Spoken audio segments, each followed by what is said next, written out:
আমি বলছি, মিল বলছে নাকি? আমি ওকে বারবার বলে দিয়েছি তুই যাই করো না কেন আমার বউকে টেলিফোন করবে না, আমার বউ সব পেটে কথা বলে দেবে ওকে। আর মেয়ের আমি জানি না ও কি করে, আমি আমার দুজনের মধ্যে ঠিক করে নিয়েছি একটা কোড নম্বর, টেলিফোন করে না সেই নম্বরটা বলবো, যদি মেয়ের সেটা বলতে পারে তাহলে বুঝবে।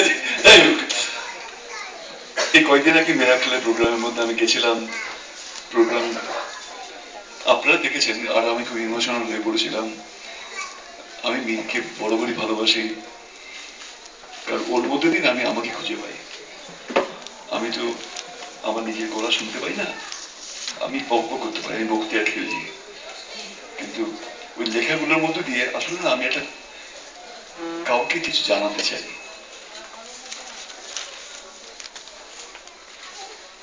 আমি আমার ভীষণ ইচ্ছে আমি না সম্পূর্ণ আমি হই, হয়তো আমি আমিই নই, অন্য একটা কেউ হাসপাতালে কারোর সাথে বদলি হয়ে গেছি, সেই আমিটা কি যেন কথা, এই আমিটা এই যে দিব্যি দেখো এই বাড়িতে আমি সেজে আছি। হয়তো আমার বাবা মোটেই আমার বাবা নন, হয়তো আমার মা আমায় পেট ধরেননি, হয়তো আমি জন্ম নিয়েই মরে গেছিলাম, ডাক্তারেরা বাবা মাকে কিচ্ছু বলে নাই। আমি সত্যি আমি যে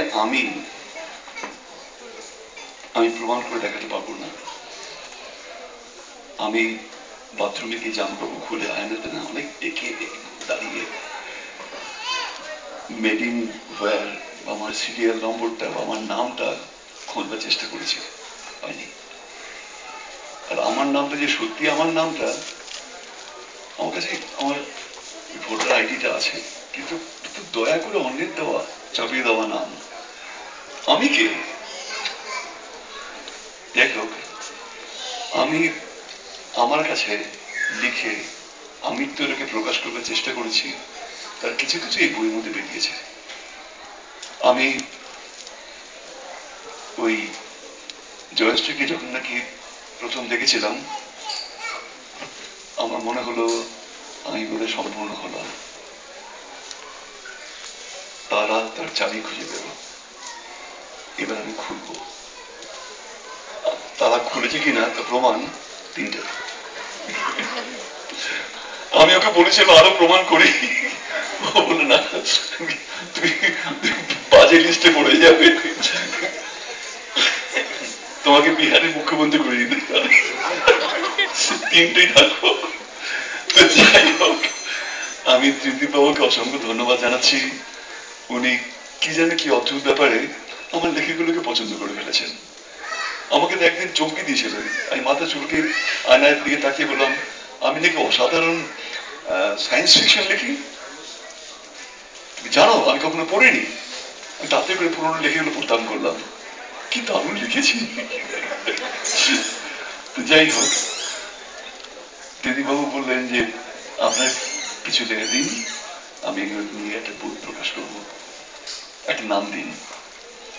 প্রদীপের পাঁচালী উনি সঙ্গে সঙ্গে অ্যাপ্রুভ করলেন, ভালোবেসে ফেললেন।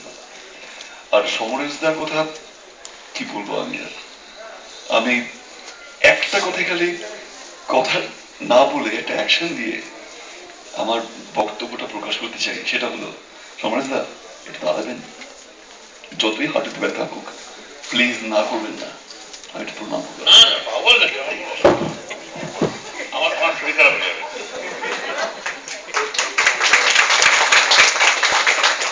প্রণাম রইল, আর আরেকজন তো প্রণাম নেবে না,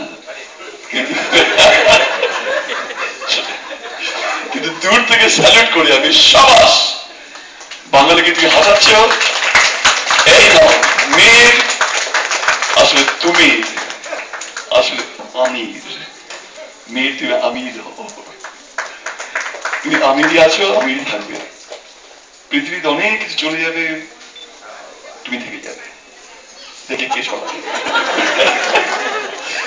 আমি আমি এখানে এসে যখন শুনলাম দিদিবাবু বললেন যে মীর আসছে, চমৎকার, ডাবল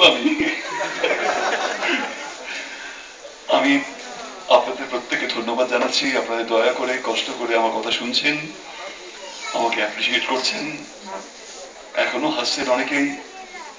এই হাসি মুখ বজায় থাকুক। আমি চাই সংসার মাঝে দু একটি সুর রেখে দিয়ে যাব করিয়া মধুর, দু একটি কাঁটা করি দিব দূর, তারপর ছুটি নেব। মারা যাবো না, এর ছুটি নেব। নমস্কার।